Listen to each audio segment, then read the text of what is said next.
Welcome back to another episode of Podtalks with myself, Richu and Daniela Del Carpio.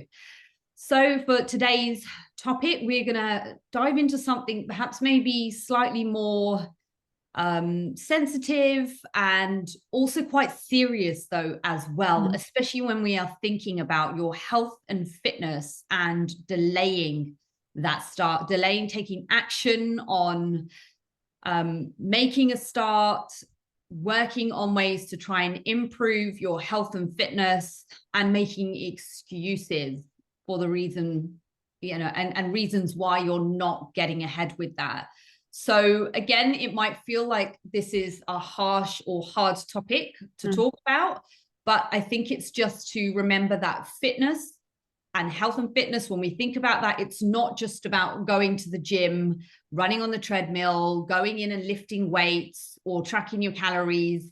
It's a whole vibe. It's a whole lifestyle that we need to think about. And it's not that we're thinking about the next 3 months or 12 weeks or 6 months.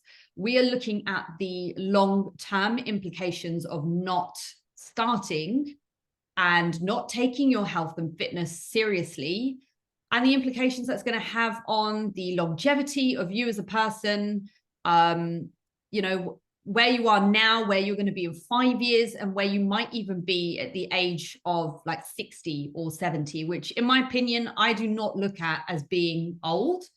I know that I've seen two sides to the 60s, if you like, or 60-year-olds. I've had the experience of seeing many fit and healthy, inspiring 60-year-olds. And I've also seen 60-year-olds that are, the health has really got the better of them.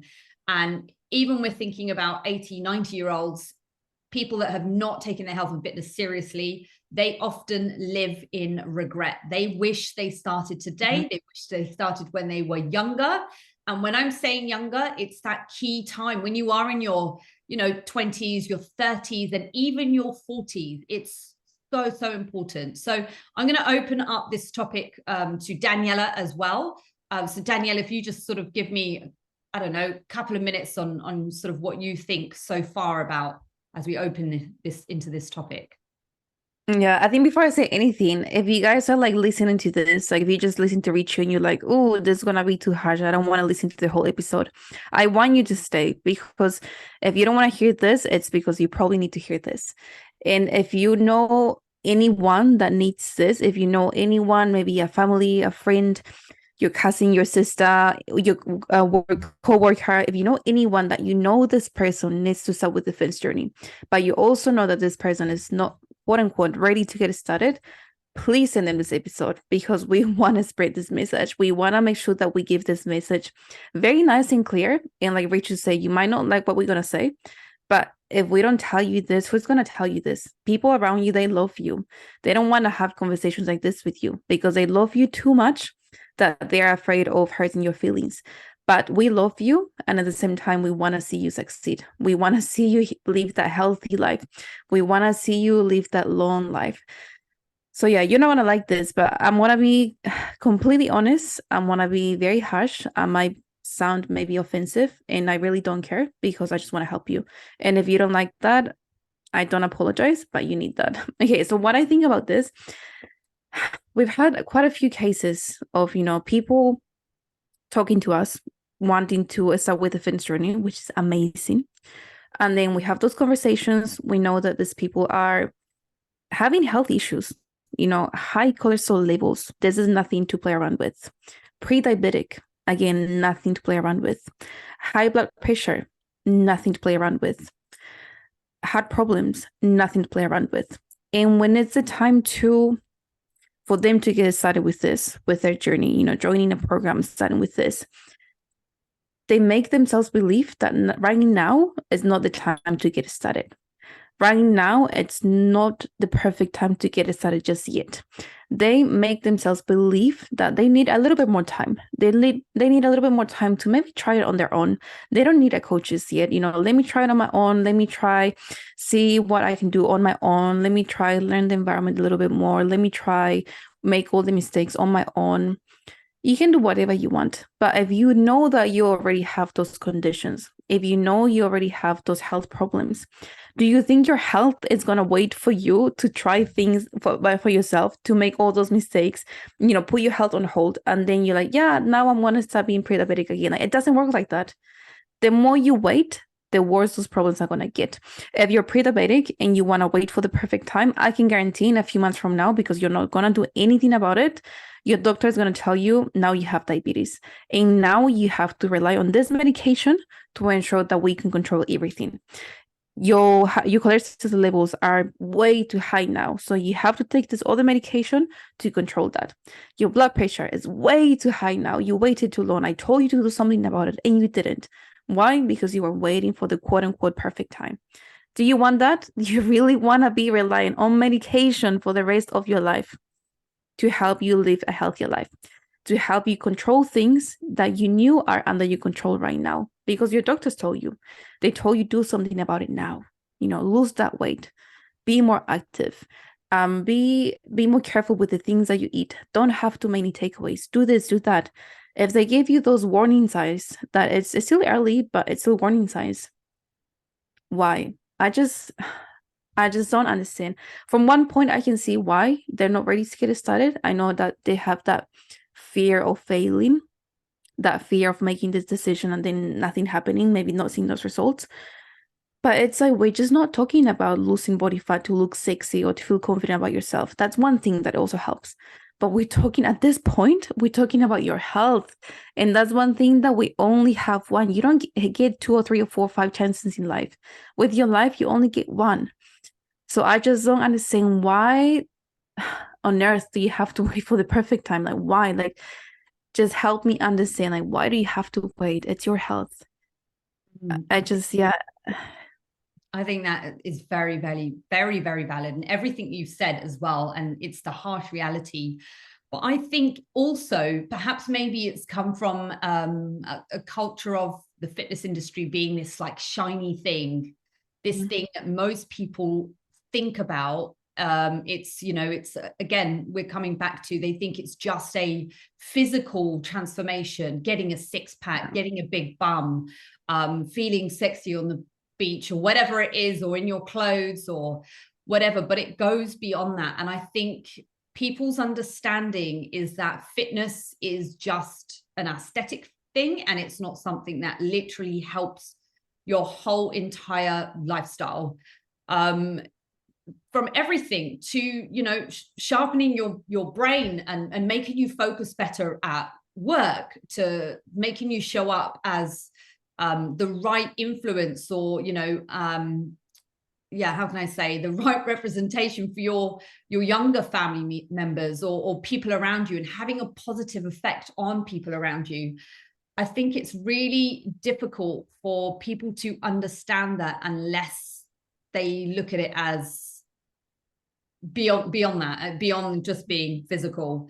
I feel like I'm rambling slightly here, but what I wanted to say was, it's all also about perspective. And I think we all know how to exercise. We know some degree what healthy food is. We know that being active is going to help, but it's not just knowing the stuff that is going to get you there. It's having the accountability, that daily accountability, the community around you, and that push and that perspective, because we can be so self-critical, and it's really, really important. And I also, if I bring this back to even just like simply about a fat loss or weight loss journey, that sometimes people think, well, I've learned the tools, or I know what to do, I just need to do it. And that's not why we are here. Yes, we are great at educating our clients and taking them that step further, but it's about helping open their mind and helping them realize that they do have a potential to be better. And actually, it's giving them that daily push, because people around you often be judgmental when you are on a fitness journey, and they may look at you taking care of your health, especially as if you're a woman a woman who has responsibilities, that has a career, or maybe even a woman that has children, and a husband, for example.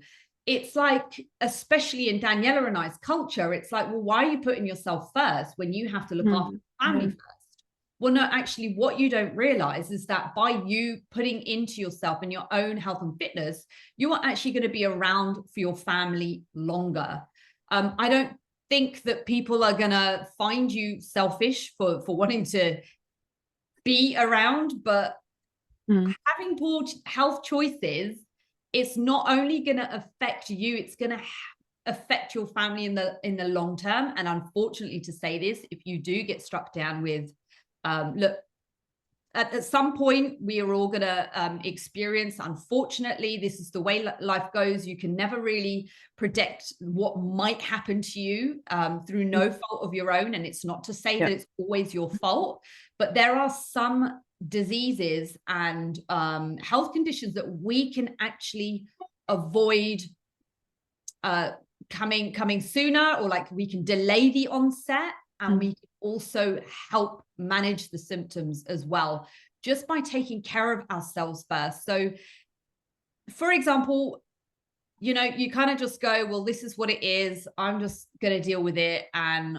you spend 2 months or 3 months or 6 months or a year, or you spend time trying to keep working on yourself.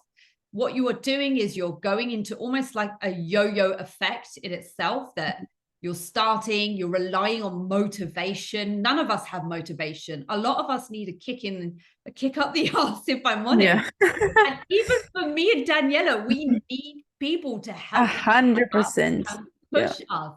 We both have mentors. We have partners that also help keep us accountable.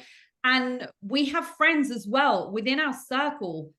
Friends that Daniela and I share as well, that are in our community, that help push us to be better and to be, have the right influence on the people that we support. So our clients, our followers, people that stumble across this podcast as well. We have to be here to show up for you. Now, if we are just relying on motivation, there's going to be days where it happens, where it doesn't happen. But no, we realize that we have a commitment, and we have we are here to provide a service and to provide support for people. So we need to be the right representation of that as well. And so again, when I come back to family, your family, the impact that you're going to have on them is you're going to put them at risk of following the same steps that you've done.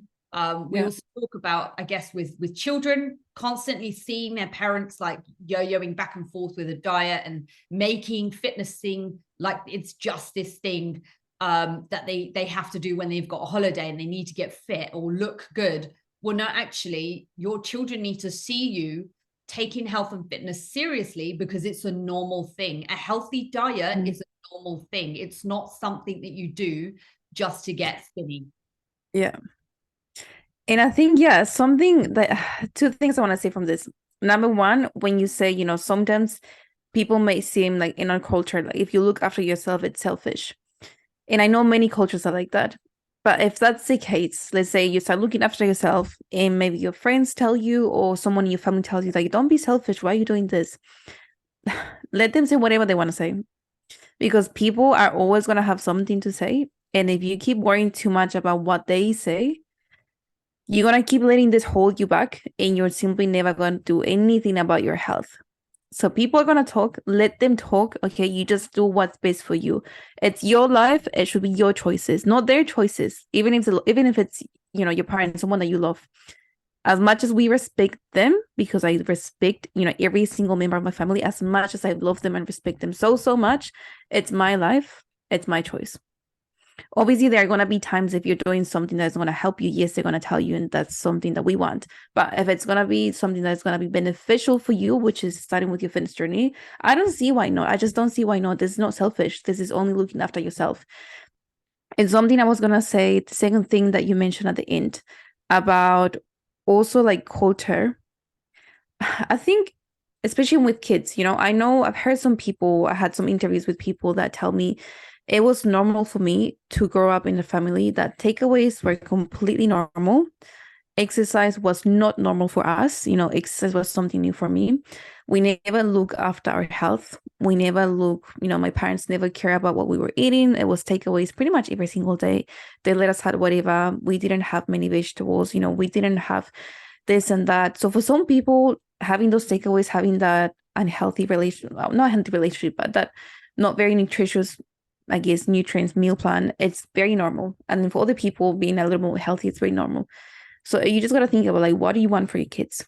Do you want them to follow those footsteps of having takeaways on a daily basis, not exercising, having heart problems, having different conditions, cholesterol, diabetes? Or do you want to change things a little bit and start creating something that is going to help them be better or do better, that they're going to be looking up to you and they're going to be following your steps and be like, my mom, she loves to work out. I want to go for a run with my mom, or I want to, do the same things that my mom is doing, because kids are always watching. They literally copy everything that you do. I don't have kids, but I do have nephews and nieces, and I can see they do everything that my cousins do. They like pretty much copy and paste. You see them doing everything. You see them eating the exact same thing. You see them drinking the same thing. And it's like, if you don't want to think about yourself, which I don't know why you're not doing it, but if you don't want to think about yourself, think about your kids. It's like, think how this is affecting your family or the people around you, because that might be a motivation. Again, motivation, exactly what you say, Rachel. Like, that motivation is not always going to be there. And if you're waiting, if you're waiting a little bit longer to get more motivated, trust me, you're just waiting to get worse, for those conditions to worsen, for that high cholesterol to get even higher, for your doctor to tell you that now you have diabetes, for your doctor to tell you now your blood pressure is too high, you need to start doing this, taking this medication, blah blah. There's just never gonna be the perfect time. Like, you will never feel motivated. You will never ever gonna feel motivated. Yes, some days you might feel a little bit motivated, like, yeah, today it's the day I want to start with this. Something else gonna come up and that motivation, boom, is gonna go downhill. And you're gonna keep using the excuse, because it is an excuse of saying, yeah, I'll just wait for next week. Things are gonna be better next week. I'm gonna get more money next week. Things won't be as stressful next week. How do you know what's going to happen next week? We don't even know what's going to happen tomorrow or in the next 20 minutes. How do you know next week is going to be a better time? How do you know next week or next month or the next 2 months is going to be much better? It's stop waiting too much. Like, I feel like I'm going to keep saying this, but you just got to stop waiting. Stop waiting. I know. And actually, what I wanted to do was bring it back to when we think about money, for example, as well. And when we think about the takeaways or the eating out and the eating unhealthy. So firstly, we've got a financial burden, not in just one way, but in many ways. Now, Daniela, you and I, correct me if I'm wrong, but in New Zealand, where you live, you have a healthcare system, which is like effectively is free, right? Because your taxes pay for it. We have the NHS here in the UK. It's free. Our taxes pay for it. But what we do know is that the burden that we have on the system is actually very, very high. And now we might think that, well, it's free. I'll take my medication. It's cool. I'll wait for someone to sort me out. I'll wait for things to get worse, so I go for surgery. And this is not even just thinking about health conditions, but let's even think about, like, from a rehabilitation perspective. And we can even think about things like arthritis here, right?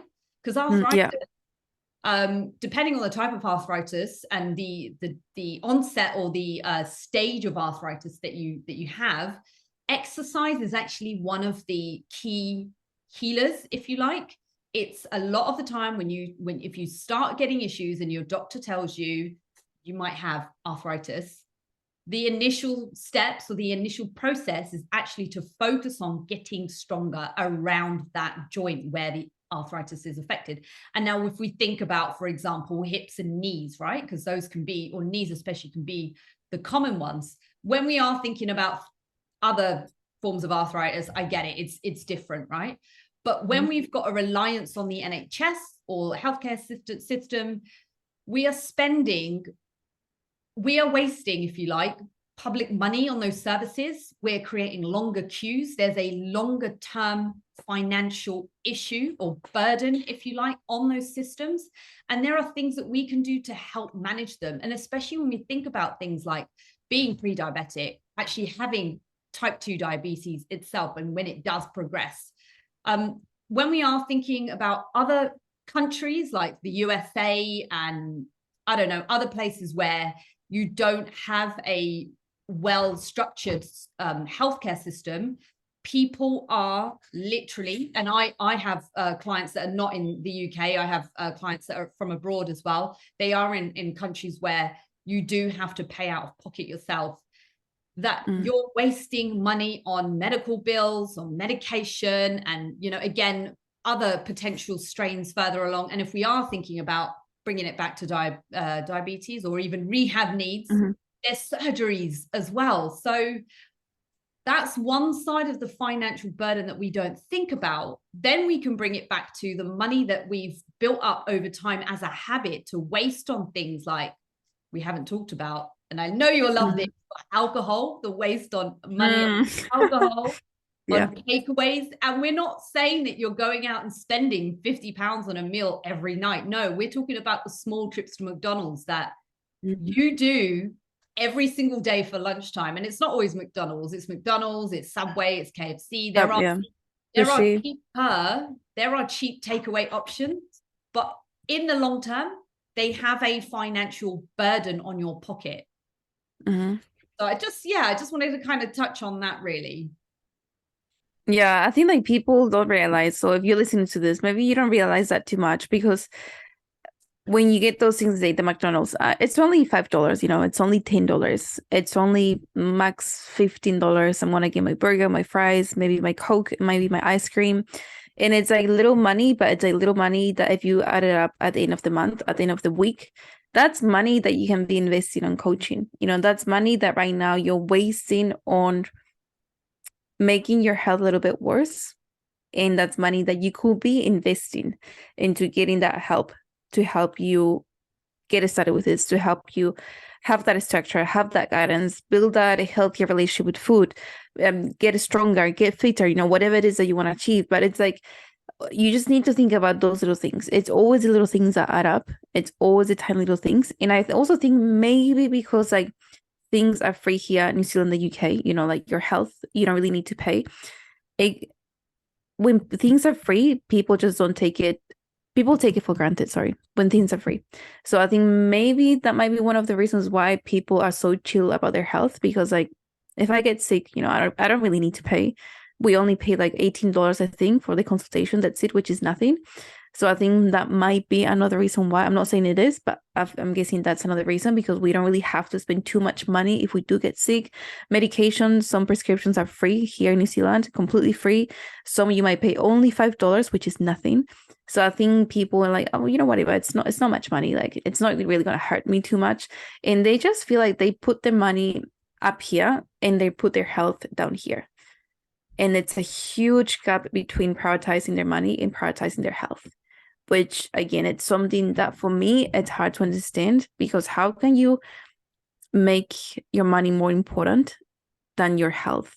Yeah. Money is literally just a little piece of paper, or, you know, something that is sitting on your bank account that doesn't have value. Yes, it has value. Obviously, it buys you things, gives you freedom, but it's not going to give you that life. It's not going to help you breathe. It's not going to help you walk. It's not going to help you move. It's not going to help you eat. It's not going to help you digest your food. On the other hand, things like, you know, taking care of yourself, your fitness, your nutrition, your training, those are things that are going to be beneficial. Even if you don't have the money, you still have the life. You're still alive. Yeah, they're going to save you money in the long term. Because actually, one of the things I did forget, and when you are engaged in like looking after your health, your fitness, and you're not spending those small little bits on your KFC, your McDonald's, your Starbucks, you're more inclined to be following like a meal plan or a structure of some sort. And doing that in itself saves you money. It saves you money when you are eating more or less the same sort of things.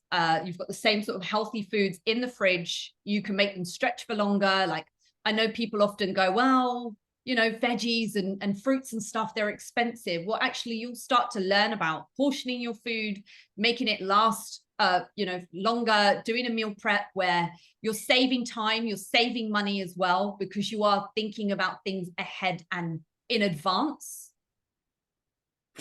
Yeah, but then they say it's expensive. But then when they spend money on that McDonald's, that's not expensive, that's cheap. Or when they spend that money on that alcohol, that's not expensive, that's cheap. It's only once a week. You know, I don't do it too often. It's only once a week or once every 2 weeks. Like, come on. You gotta balance everything out. Like, what's more important to you? I think it's just, you know, thinking about what's more important to you, but like truly what's more important to you. Because I think some people say, honestly, I've had this before in the past where I ask people, what's more important to you? Money right now, telling me, you know, knowing that you have all these health issues, or money. And some people told me money. Money is more important to me right now. Which obviously I was so shocked, and I was like, I don't think you understood my question. What's more important to you right now? Your health or money? Money is more important to me. Yeah. And you know, it's one of those things you just go like, is it really? Like, are you just saying this because you truly mean it, or are you just saying this because you are afraid of something, or you know, there's something going on in your, you know, up here that it's making you feel or making you fear that if you pick your health, things are not going to go the way that you want it to go, or that you're going to fail with your journey, or that you're not going to be able to get that body that you want to have. Yeah, it's interesting. All priorities. It's very interesting. Yeah. It's very interesting because we can take it to the extreme of like consumerism, buying things that we don't need as well. And often, you know, nights out, people spend, you know, 50 to 100 pounds or whatever on a night out. But yeah, I feel like there's so much that we can really dive into. I mean, we've kind of moved on to financial, but if we kind of like finish up, if you like, with some of the more health implications in the long term of delaying your fitness journey, delaying that start, we come back to motivation. You're relying on yourself to just get on with it. You don't have that push.